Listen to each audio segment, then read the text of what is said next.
خیانتێکی پۆزتیڤ یان ئەنتەگراسیۆنێکی پۆزتیڤ. دەما ku pekekê di sala 1978 de hate damezrandin, armanca wê ya destpêkê wekî Kurdistana serbixwe yêgirtî hate ragihandin. Di sala 1999 da dema ku Ocalan çû Îmraliyê armanca xwe guhart. Armanca nû ya Ocalan ev bû. Kurd ne hewce ne ku dewletekê serbixwe ava bikin. Hewcedariya wan bi vê heye ku dewleta Tirkiyê demokratîk bikin û komara demokratîk ava bikin. Ji sala 1999 heta sala 2025 bi hezaran ciwanên Kurd di tekoşîna PKK'ê de ji bo demokratîkkirina komara Tirkiyê canê xwe ji dest dan. Lê komar demokratîk nebû. Di sala 2025 de Ocalan PKK fesih kir û dema ku armanca xwe ya nû ragihand, wî got ku hewce nake Kurd daxwaza dewlet, otonomî an jî mafên çandî bikin. Armanca nû ya Ocalan ji bo Kurdan ev bû, entegrasyona pozitîv. Niha Ocalan peyva pozitîv li her têgeha ka ku bikartîne zêde dike. Ku ev yek tê wateya ku ew tişt erêniye. Damezrandina pozitîv, entegrasyona pozitîv, yekbûna pozitîv. Tu têgeh tenê bi zeleqandina peyva pozitîv nabe pozitîv.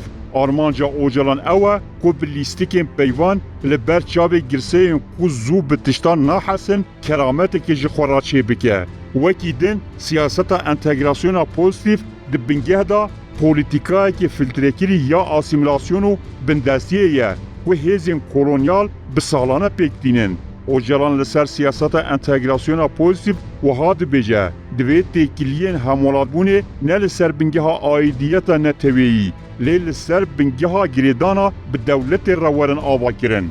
Yanî wateya vê armancê ev e Kurd ne neteweyekin û mafên wan ên xwezayî yên ku ji netewbûnê dertê nînin lê ew ne Tirkên jî tenê welatiyên Tirkiyeyê ne. Siyaseta entegrasyonê ya Ocalan ew e ku Kurdan bike welatiyên asayî yên komara Tirkiyeyê. Yanî Ocalan Kurdan bêwelat, bêdîrok, bêçand û huner û bê Kurdistan pênase dike.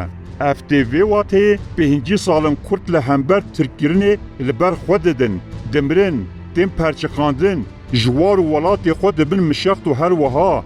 Gelo ev hemû rezalet tenê ji bo ku bibin welatiyên Tirkiyeyê hate jiyandin. Pêkanîna herî ber bi çava siyaseta entegrasyona pozitîv ya Ocalan Rojava ye.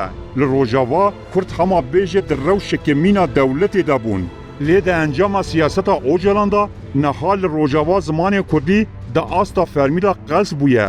Navekî Kurdistanê nemaye û navên bajarê Kurdan tên guhartin. Kurd mîna parsekgeran ji Şamê lava dikin da ku hinek bermahiyên desthilatdariyê bidin wan. Ji vê rewşê re dibêjin entegrasyona pozitîv.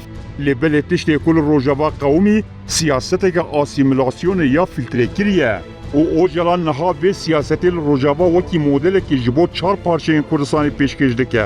Ev armanca nû ya Ocalan ku Kurdan ji netewbûnê dûr tixew wan vediguhorîne dûvika kolonyalîzmê. Ne siyaseteke entegrasyoneke pozitîv e, lê projeya xıyaneteke pozitîv e.